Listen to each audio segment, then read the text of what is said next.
Do you have a bootlooping iPhone 8 Plus that gives you an error 9 during a restore? Hi, I'm Jesse from VCC Board Repairs. Thanks a lot for joining us here on the channel. In today's video, we're going to cover how to repair error 9 on an iPhone 8 Plus by replacing the Nand, putting a new one, programming, and the whole process. So if you like these type of videos, smash the like button, subscribe to the channel to see more videos like this, and share this video with all your friends. Also, this is a part 2 of a 2-part series on bootlooping devices. So make sure you check out part 1 down below in the comments. I will link it there as well. So let's go ahead and get started with this video.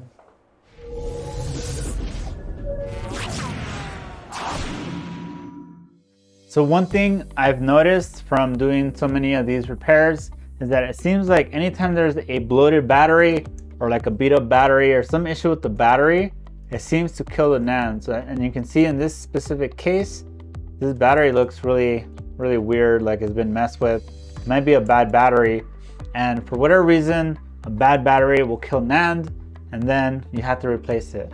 So that's what we're gonna do here today. We've pretty much ruled it to be a Nand issue. So let's go through the process of replacing the Nand. Now this job does require a programmer, which can be pricey depending on model. So let's go through that process. All right, so this is the Nand memory. As you can see here, it's on the back side of the SIM slot. And now there's nothing visually that you'll be able to spot that will tell you it's bad. You could technically measure the caps around it to see if there's a short, but unlikely, being that actually let me just check them. So this is how you would check. You would get your multimeter. I don't have a camera on my multimeter right now, but put it in diode mode and check the readings. So one side should be ground and one side gives me 450. One side ground. Actually, one side is giving me 450 and ground 435. Usually I just check the big caps. 435 ground 452. So being that none of these are shorted, this should be fine. We could technically check ZXW. There's another big cap here. Let's just check that real quick.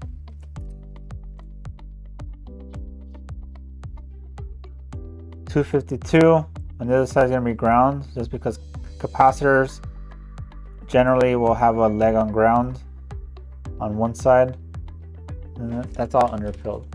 All right, so yeah, this is definitely going to be a Nand replacement rather than a short on Nand that could be caused by a capacitor around it.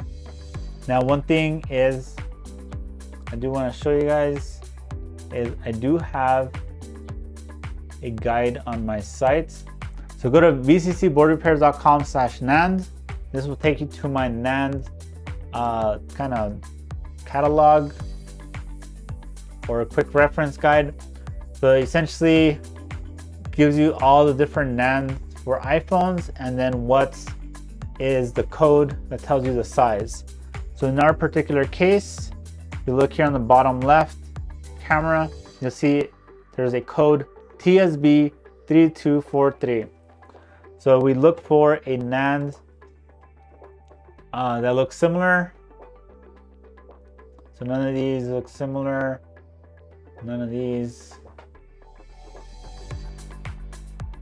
None of these. And then if you right click, open a new tab, you can then zoom in. TSB3243, that means it's a 64 gig, and that's how you can kind of tell. So if you're looking for a replacement, you can then just use this guide as kind of like, okay, if you have a donor board and you want to pull a Nand as a replacement, without pulling it, you can just visually check the code to see which one it matches with to figure out the size. So in our case, 3243 is a 64 gig. and I already talked to the customer. They only want to pay for a 64 gig upgrade because I do charge a little more for the 256, being that 256 has more value, and it makes sense to charge more for a bigger NAND. Now I do offer NAND upgrades as well. So if your phone has 16 gig, 32 gig, 64 gig, and you want to get 128 or 256, it is possible to upgrade them as well. So in this process, since you have a bad NAND, you can just at the same time just upgrade it anyway, since you're already doing it. But it does cost extra because those boards, because I only have limited number of boards with the 256 gig NAND, so supply and demand kind of thing. There's most donor boards, which are basically parts boards, are going to be 64 gig, basically the lowest gig version for that model. And for iPhone 8s and 8 Plus, 64 was the smallest, and I think there was 256 and maybe 512 from the factory, and most people would buy the cheapest one. So that's the most common donor board we have. All right, so now we need to clear out the underfill, which is this rubber kind of filler material.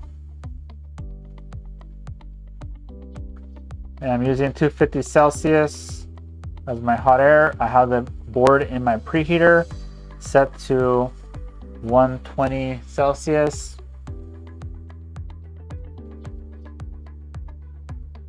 So just gently go here and clear out the underfill. I'm using a number 11 scalpel blade. The number 11 blades are super sharp and thin blades, so it's easy to get in between these tight spots.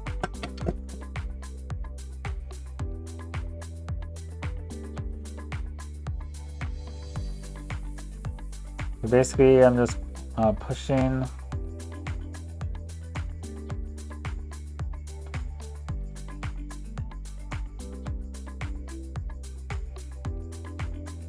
the goal here is to clear out the underfill around the edge, so when you go to remove it, it's super easy and it comes off. Like, it's not attached to anything else on the sides, only attached from the bottom.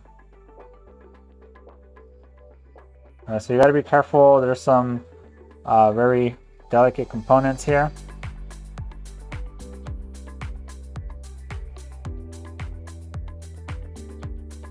By the way, if you watch the beginning part of the video with the basic troubleshooting steps for boot looping and you found that helpful, make sure you hit that like button to let me know you found it helpful, basically. All right, so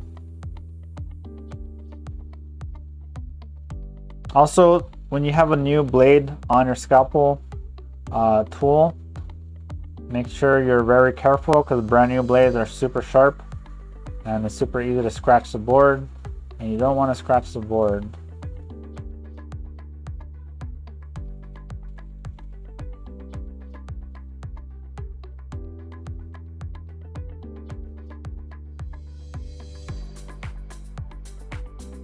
All right, so just clear this out. All right, so just keep rotating the board so it's in a comfortable angle for you, so you have a good accuracy with your tool.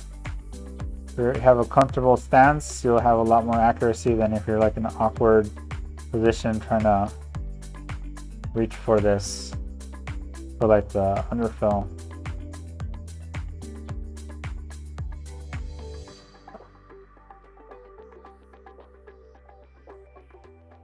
One of the nice things about this repair is it's actually pretty straightforward. It just there's not much diagnosing needed other than the flashing an update or restore and seeing what the results are. So hopefully from here on out it should be a quick video.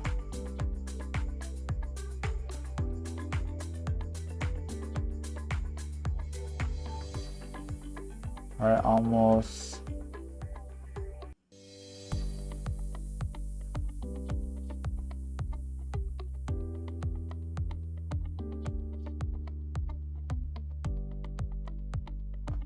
Also, it might be a good idea to clear out some of the underfill around the components, just so it could kind of breathe, so to speak. When these components are covered in underfill or overfill, actually I don't know the exact name, but what happens is they're a lot easier for them to come loose while you're doing other stuff. And we're gonna have to apply a lot of heat to the NAND itself. So you might as well kind of clear out some of it so they don't float.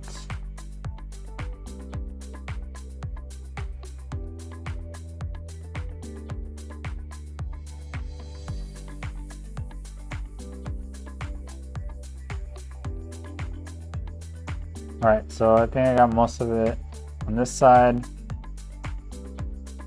Now here's another corner where there's like a lot of underfill.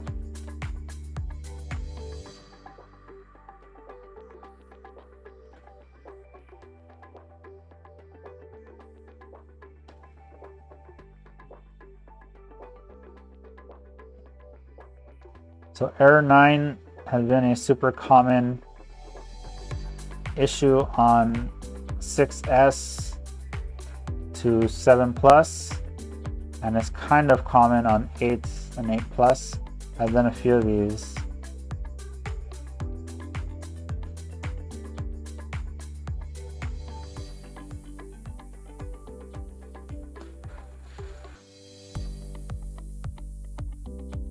So like on iPhone 6, there was a really common 4013 error that would require either a NAND replacement or NAND reprogramming.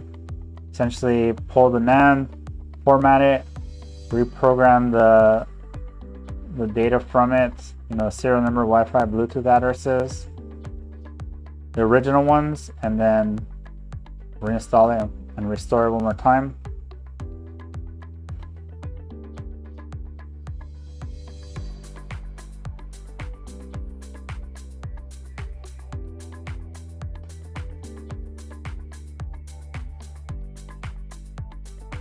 We're just trying to clear out some of these big chunks of underfill.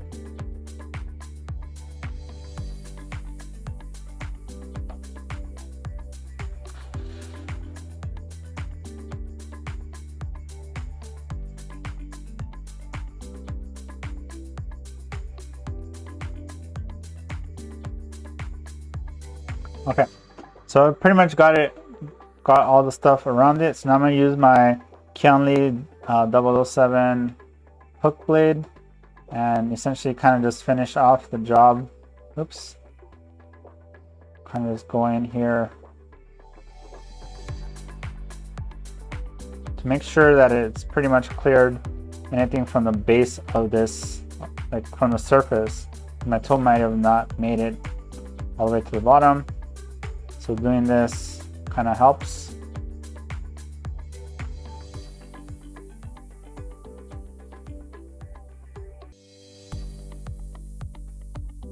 Then, so one of the things I like about using a preheater is that it's essentially a board holder and a underfill softener in a way. It makes it real easy to take off underfill. Okay, so now we gotta actually remove the NAND, and as you can tell, I have a little handle here that kind of gets in my way. So you just gotta back it out enough so it's not covering the NAND. You can see it kind of the very edge there, and these sides is kind of held in place. Essentially what I'm gonna do, let me see, so yeah, I'm basically gonna insert this tool here and kind of work my way in and then just kind of try to lift it up. It is something I don't recommend a beginner do. It's something you have to practice, so you know how much pressure to pull with. All right, so I'm gonna do 400 and I'll do 410 and 105. So 410 Celsius and 105 air.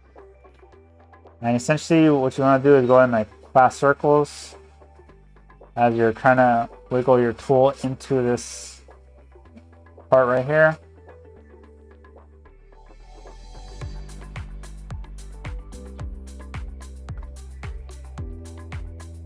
Okay, I got my tool partially in, and I'm twisting it to kind of push up. And I can see my tool kind of makes it in more and more. So just go, make sure you hit all the corners. It's easy to get carried away with on one side and the other side is still cold, and that's how you rip pads. Just go.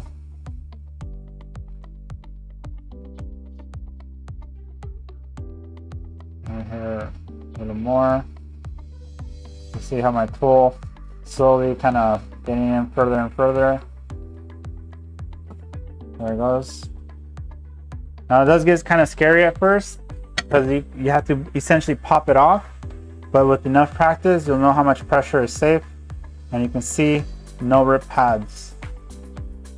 And if you heard it, it just literally popped. But it's definitely something you have to practice. You can see there's very minor damage here where my tool was coming in, and then also no damage on the chip. A little bit here on the sides, but that's not going to affect it. Let me see.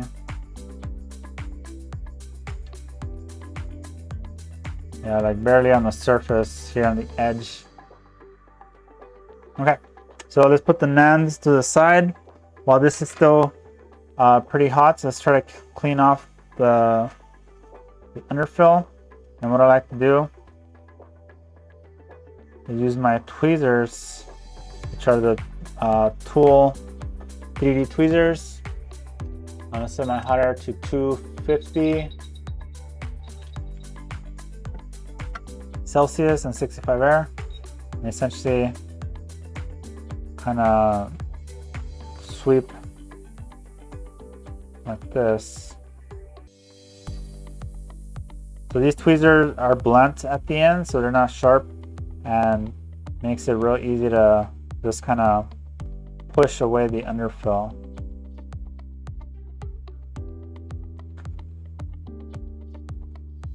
And part of doing a successful NAND replacement is having a clean surface where you install the NAND.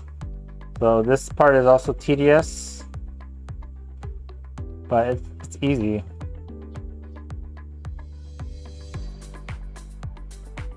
So just kind of scrub it like this gently. Underfill should just fly off like that. If not, then either your temperature is too low or you're not putting enough pressure with your tool. So you do have to balance the amount of pressure you put versus scratching the board. If you put too much pressure, you're going to scratch. You don't want to do that. And then I pretty much got all around the edges, and then I just go kind of between the pads like this. By the way, while I'm doing this, no, I do teach in a microsoldering course. It's all online, so anyone in the world can join. It is a 90-day program where we give you actionable steps on things to practice, things to do, and we have an accountability coach that essentially checks up on you, makes sure you're following on your goals, that you're not just slacking and bought a course and didn't use it. So if you're someone who has a shop and wants to learn, or if you're a DIY, kind of just doing it on the side and want to learn how to solder and take this seriously and start actually making money, send me a message. Go to my website, contact us, or if you can find me on Facebook. I'll connect you with Ben, who's the founder of the course, and he'll be able to talk to you all about it. But we have a full training portal plus a live, we have a team chat you can message anytime you're running into problems and need some help.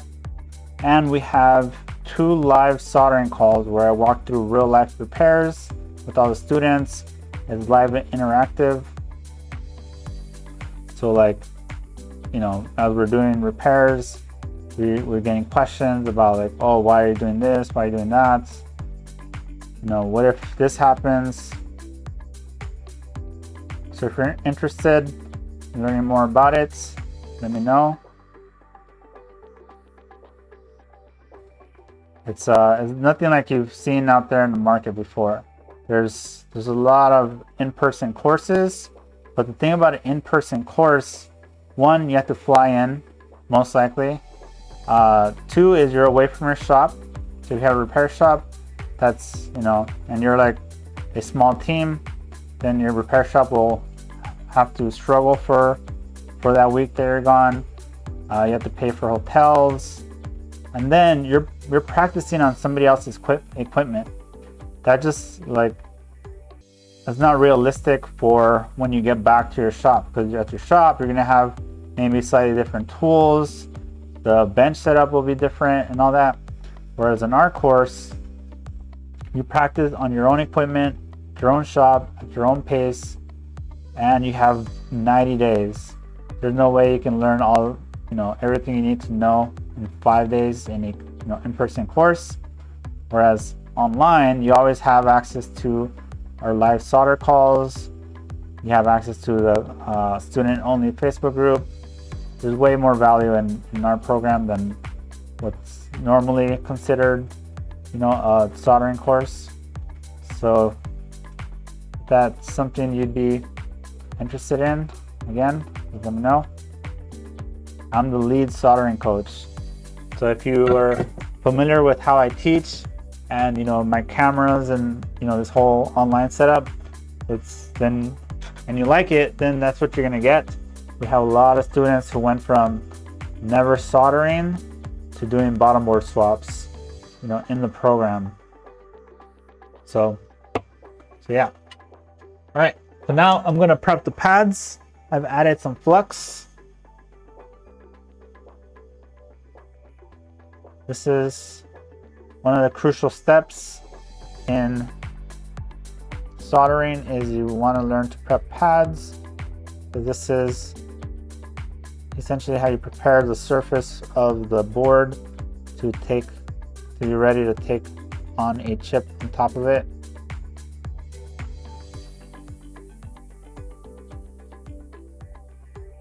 Essentially, I'm running 183 solder over all the pads, and this makes it a lot easier to solder onto. But I also wick. So for Nand specifically, I always wick because I feel it gives me a more consistent installation of the Nand. So since I'm on a preheater, it's real easy to wick. You can see how simple is picking up the solder that I applied. So the factory solder is usually always higher temperature. Actually, let me use this Q-tip here. So I'm gonna use alcohol and a Q-tip to kind of clean up the surface here. The reason why is, you know, you need to always clean up your old flux. You can see it's kind of still messy. I'm gonna use my other tool here, other cleaning pad,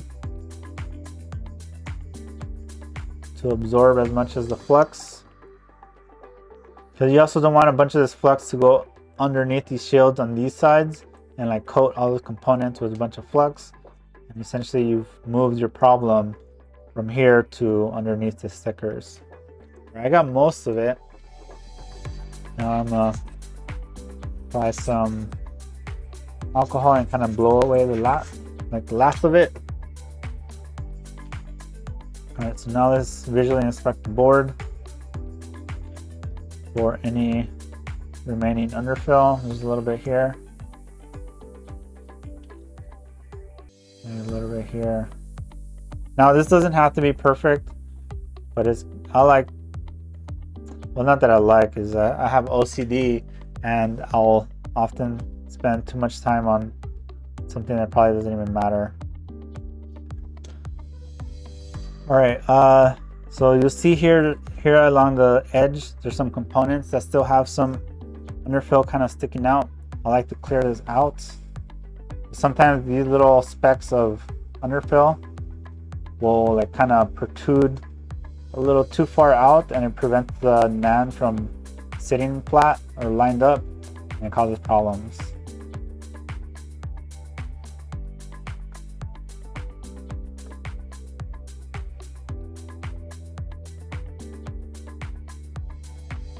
Okay, so there doesn't seem to be much on this side. But yeah, I think that's good. Hopefully.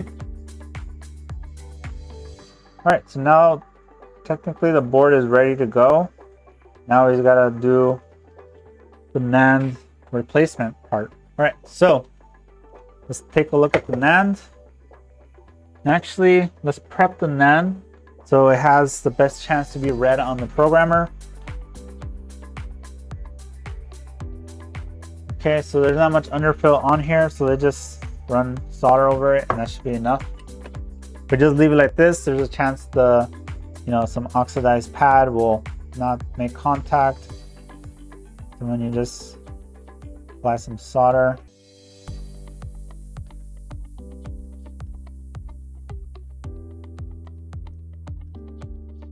And always use flux when you're soldering because that just is needed.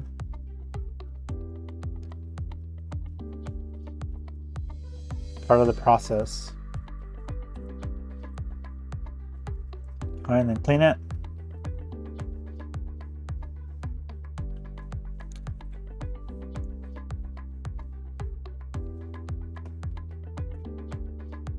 Some alcohol, wipe it down with your towel. This is a cleaning cloth that's folded in half twice.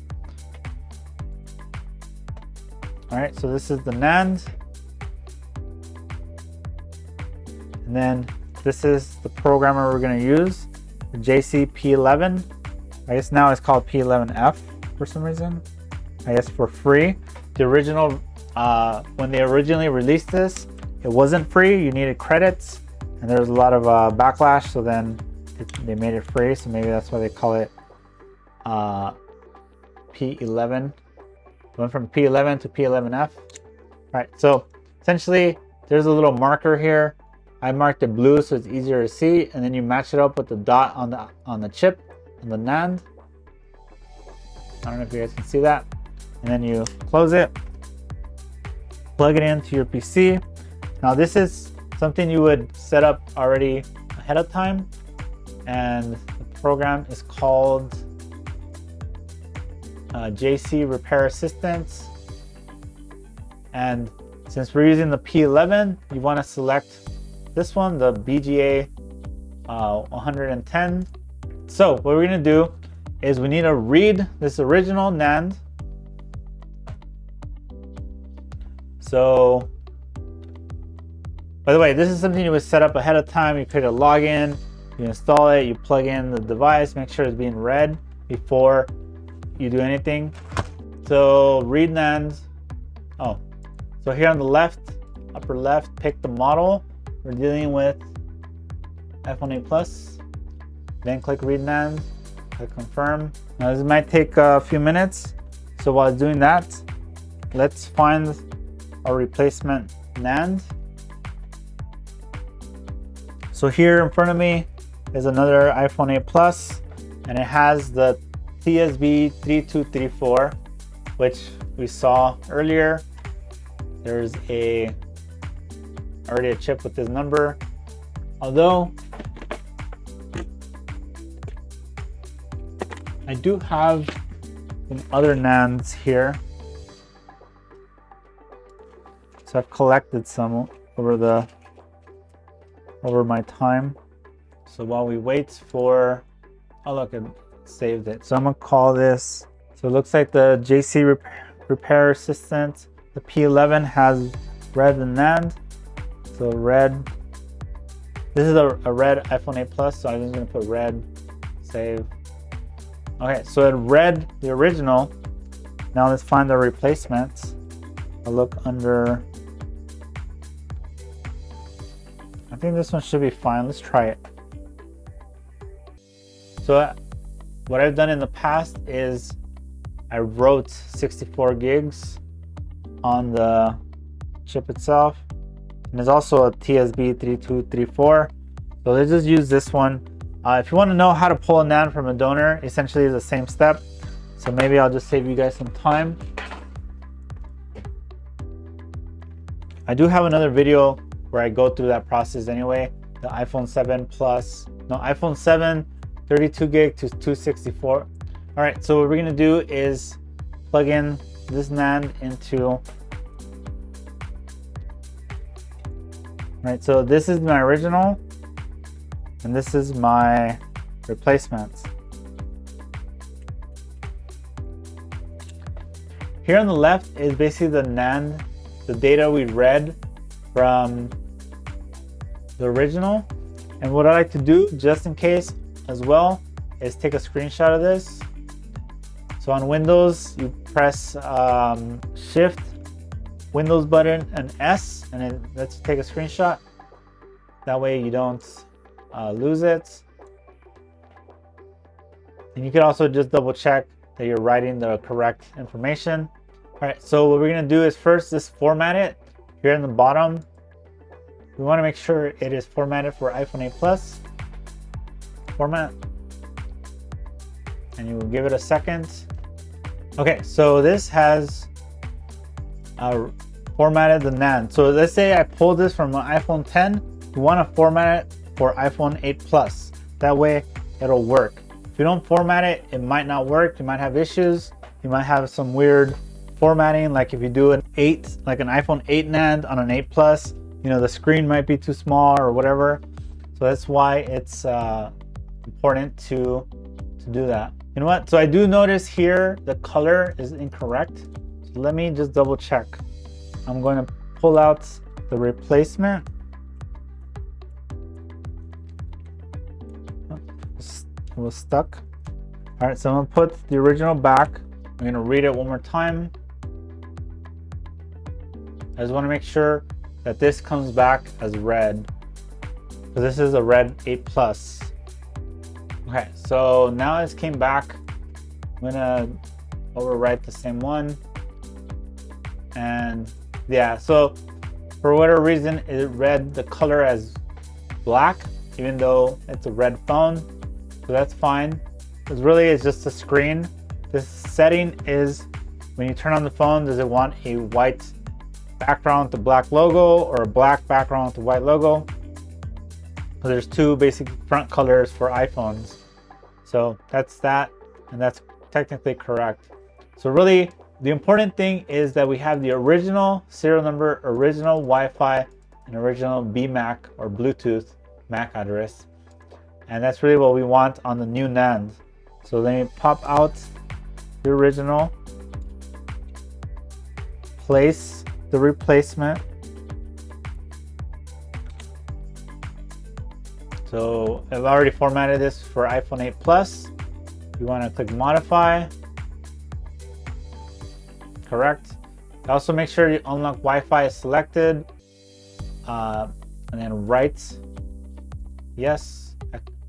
There's a pop-up that says basically you need a restore. So click yes, confirm.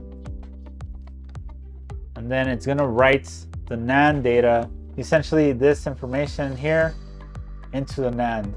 For some reason, this P11 requires it to go to the cloud, to their server, they do some magic, and then they send it back. So it's doing some magic here. So in theory, if this solves it, meaning I reinstall the new NAND, I put it on the board, I do have to restore it after. So it'll be essentially in a blank screen, it'll be in DFU mode. You restore it, and if it restores, essentially it makes it past that 20% in the 3D tools flashing, then it'll most likely make it to 100%, it'll flash, and the device will be fully functional. Okay, so here it says Operation succeeded. You can now install the NAND to the motherboard of the corresponding model for brushing operation. I don't know why they worded it as like this. You know, this is from China, so their translation is weird. And brushing operation basically means restoring or flashing. So pretty much the NAND is ready to go. Now, some more board work is we have to prep this NAND. So first, so most of you won't have a NAND. This one looks already reballed. I don't know the history of this NAND. Hopefully it's a good one. So what I'm gonna do is assume this is not, you know, ready. What I like to do is actually just wick the chip. All right. Essentially just gently run your wick over it. Make sure you have plenty of flux.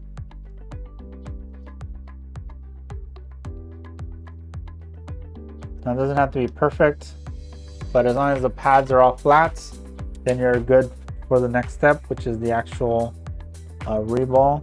So let's clean this flux off. You always want to reball with a clean surface. At least I do. I don't know if there's other people who want to have a dirty surface. Okay, so you can see how nice and shiny it is. Now I do have this new stencil that I just bought. It is a mechanic NAND stencil basically. It essentially has all the different like designs for the different models. So it even tells you here, it says iPad 3, 4, 5, 6, mini 1, 2, 3, 4, etc. So it's basically iPhone 6, iPhone 8 and newer, iPhone 6s and 7 series, and this is like the old ones. So let's go ahead and try this out. So we're going to use this cutout here. You can see how it perfectly aligns. Let's see, so this is my paste, which is not enough. Let me show you how I prep my paste. So I'm using mechanic 183 Celsius solder, which is model number XG50. And what I do is I have a little spatula tool. I essentially scoop up, that's probably too much, scoop up about this much. Then this paste is going to be a little too not going to be dry enough. I do want it drier, so it makes it easier to reball with. Find a clean cloth. So this is kind of dirty. Let me get a new one over here. So this is nice and clean. And actually I like to go underneath and essentially just press down and kind of just press it down. The goal is to kind of squeeze out the flux within the paste so that it gives you a nice and smooth putty-like texture of the paste. But you also don't want it too dry. If it's too dry, then it's hard to apply into the paste, into the stencil. So let's see how this looks. So, and by the way, this is a 3D stencil, so even though if you move it around, it still stays lined up. So yeah, this is good consistency of the paste. You want to see it spread. You know, you do require a little bit of pressure to apply it. If it's too liquidy, it'll be too runny and bubbles a lot. Okay, so one thing you'll notice here in this corner of this upper area, there's like one pad. You can see the surface of the NAND. So just go in and add more paste. Kind of scrape.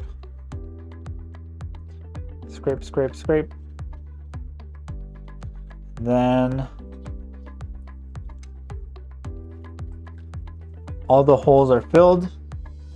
Get your tweezers to press down. Let go with your hand. I'm going to use 330 Celsius and 35 air to reball this. Essentially, go in circles.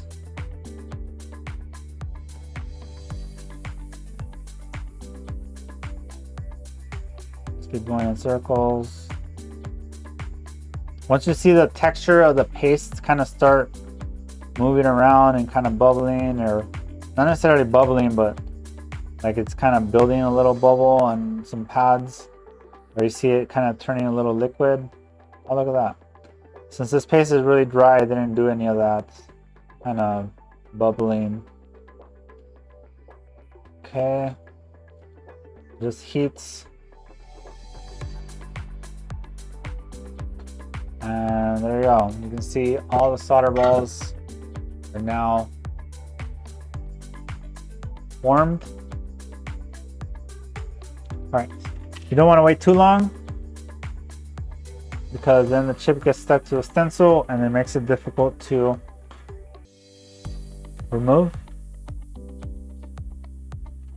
So while the stencil is still hot, good time to clean with alcohol and toothbrush.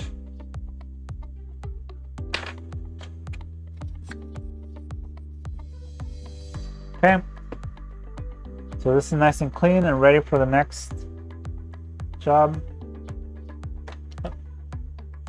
Put this away. It might be hard for you guys to see, but it looks pretty even to me. Solder balls. So yeah, this is basically ready to install. I would say this is fine to just do it like that. You could clean it and add a little more flux and then reflow it one more time, but let's just install it. So before I do that, one thing I did forget to do is to keep track of the orientation. So you have a few ways you can do that. Grab another donor board and check. This is an iPhone 8. I believe the orientation is the same. Oh, this is dirty. Let me pull up ZXW. And so on ZXW, I'm gonna go to iPhone 8 Plus, Polygon, and then go to the Nand, and essentially we want to find A1. We see A2 and B1, so basically A1 would be here, because on the other corners is not A1. And then plus ZXW gives you a little arrow to tell you which orientation it should go. So if we go back over here, the board layout was like this. That means the Nand, that corner is the corner to place it at. So this part is easy. Add some flux. Add some flux to the chip.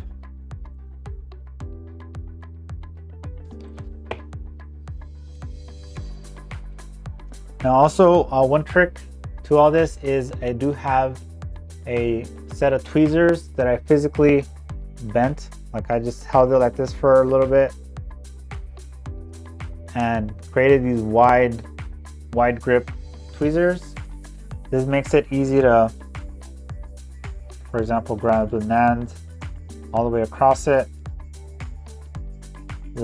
You see there's like a little gold dot here. That's basically pin 1, A1, which you can see here.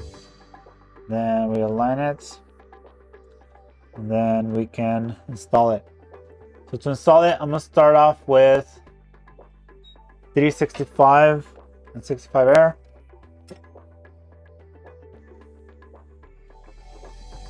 And one of the nice things about doing Nand is you don't have to be too perfect on the alignment, being that there's not much room the chip can go to. You're not gonna install it like offset by one row or anything like that. So it'll essentially fall into place. Think of it like the components around it as like bumper guards, like when you're at the bowling alley and you want to do the those bumper guards so the ball doesn't go in the gutter. Yeah, I know, weird analogy. The only thing I could think of right now.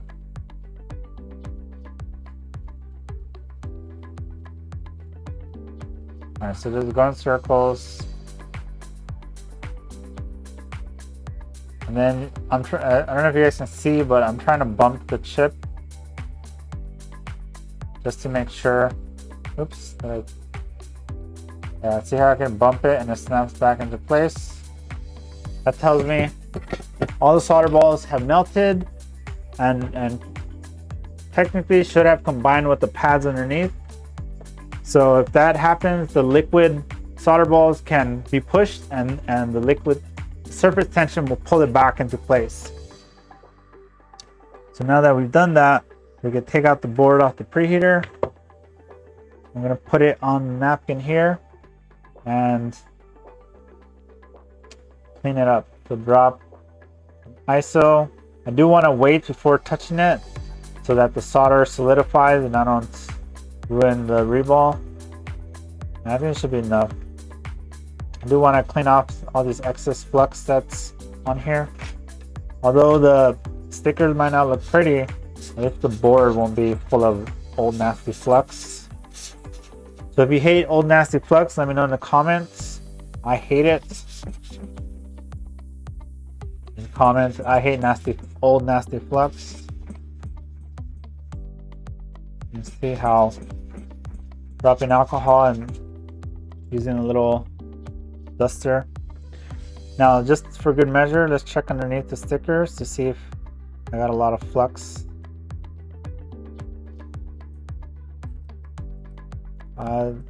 Well, technically there's a lot of alcohol. So I'm gonna do is just kind of pat it dry with another clean cloth. Press it back down. Let's check on this side.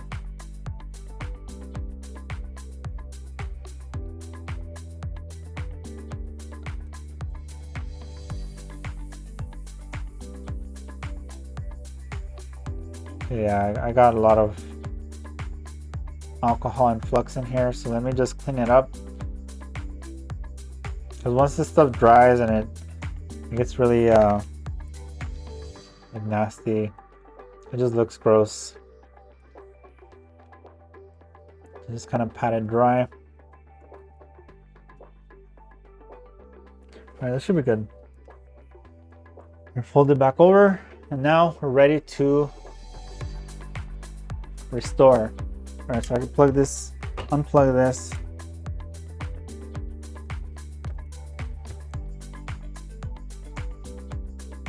Put the phone in the housing.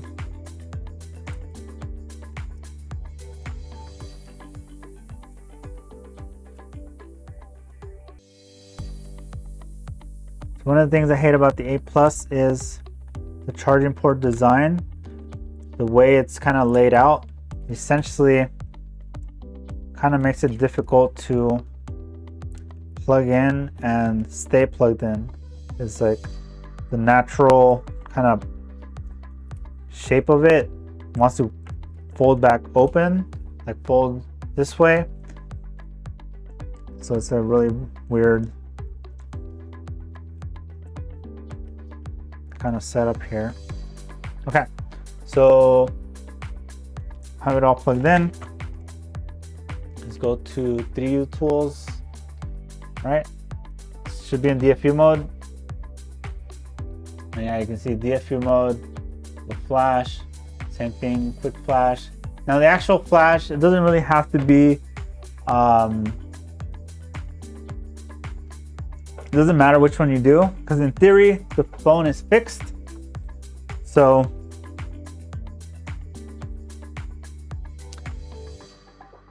all right, let me do this.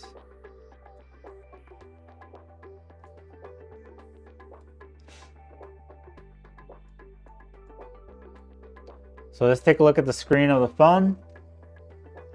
You should get an Apple logo at around this stage. There you go. So about 16%, you get the Apple logo. At about 20%, you start getting the loading bar. and then it'll go from 20 to 100% on the screen and the loading bar. So this is the ultimate test here. Is it going to get past the 20% that it was failing at? So here's the loading bar. So I guess it starts at 18%. If you get 21%, then we're good. If it disconnects and it stops, then we have another issue. All right, writing file system, 20%. And look at that. You could actually see the progress bar filling up. 21%. All right. So yeah, this is gonna, unless there's some other issue on the board, this should flash successfully.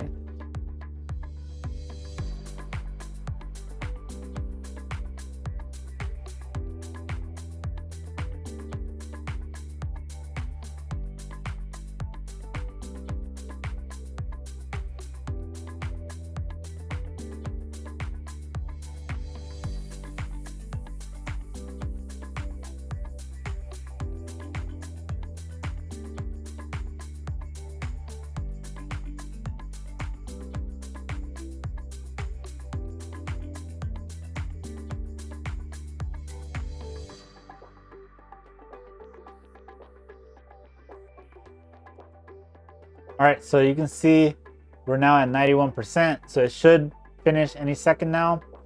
Switch view, you can see all the different things it's done in this restore process.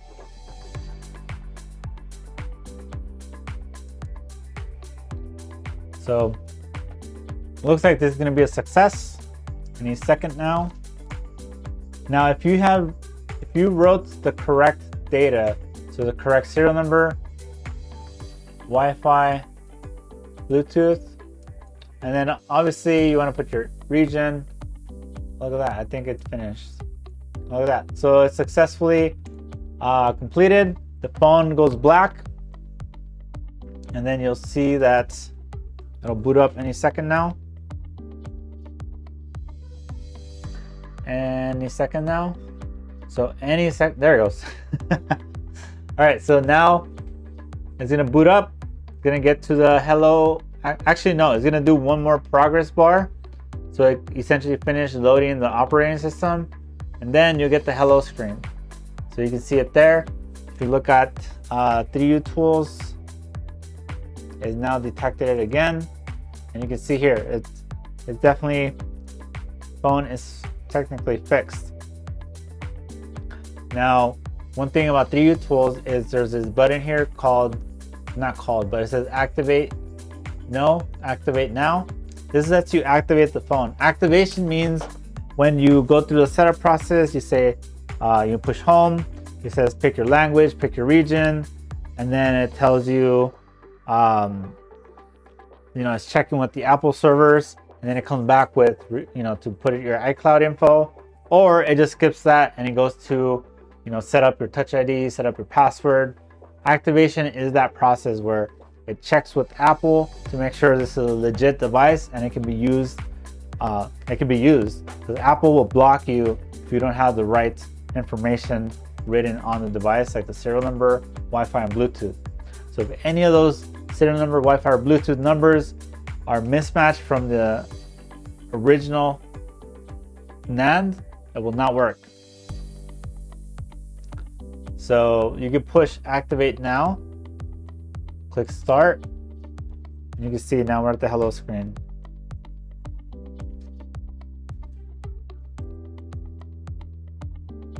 So if you click activate now, all right, so it came back with the iCloud login request. So you can cancel that. So that means the phone is fully functional. We go back over here.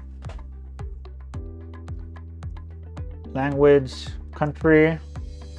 I am in the US of A. Set up manually. Choose your Wi-Fi, which I'll connect here. So it's because I don't have it assembled.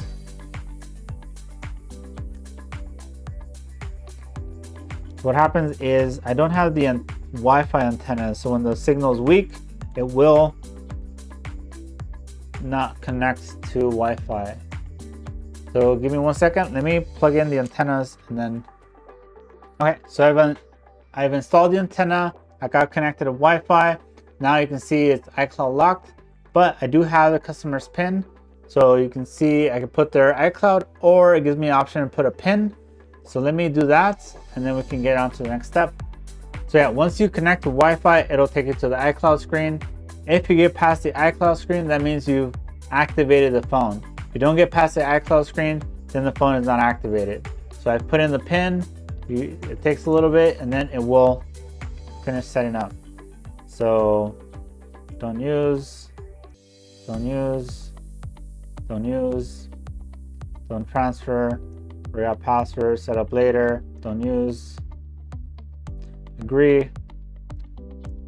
So one question I had is, if I agree to the terms and then I give this phone back to the customer, so who is that on? Is it me because I agreed to the terms, or the customer who has the phone to terms they never agreed to?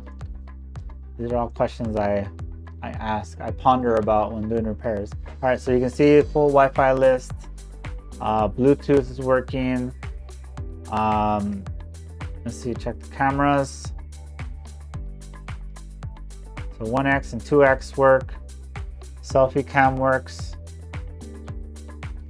So yeah, I mean, this is a functional phone. Now it does say no service because for some reason when you first restore a phone, it'll do that. So one final test is, let's try my SIM card. I've installed a SIM card. Let's see if it picks up signal. There it goes. It has T-Mobile. Let me turn off Wi-Fi since that kind of will skew the results. Forget network. All right, and look at that. We have T-Mobile LTE. So this works. Let me call customer service. Oops. I hear audio out of the ear speaker. Billing. Billing questions. I'll get you right over to an expert who can help. Yeah, so it detected me saying billing. So then it said it's gonna pass me to the billing department. So yeah, everything seems to be working and we're good to go. So I disconnect the SIM, I get the no SIM. So these are all good behaviors, and that means this phone is fixed. And this is the original Nand. All right, so there you have it. iPhone 8 Plus was boot looping, gave me error 9. I'll walk you through the steps to troubleshoot all this. We replaced the Nand, we programmed it. Everything is in this video. So if you found this helpful, do me a favor, smash the like button and subscribe to the channel. It really helps me out a lot. And the links down below in the video description, I link to everything here. I do spend quite some time making sure I list everything that's specific to this video. So do me a favor, check out the links. If you buy stuff through those links, it does help me out. So you guys buying through those links at no extra charge to you does send me a small commission. So any purchases you guys make, really appreciate all of you. Also the t-shirts, if you guys are doing repairs, definitely get some repair related t-shirts and get the conversation going with strangers about your repair services. So that's it for me today. Appreciate all you guys who made it this far, and I will see you next week.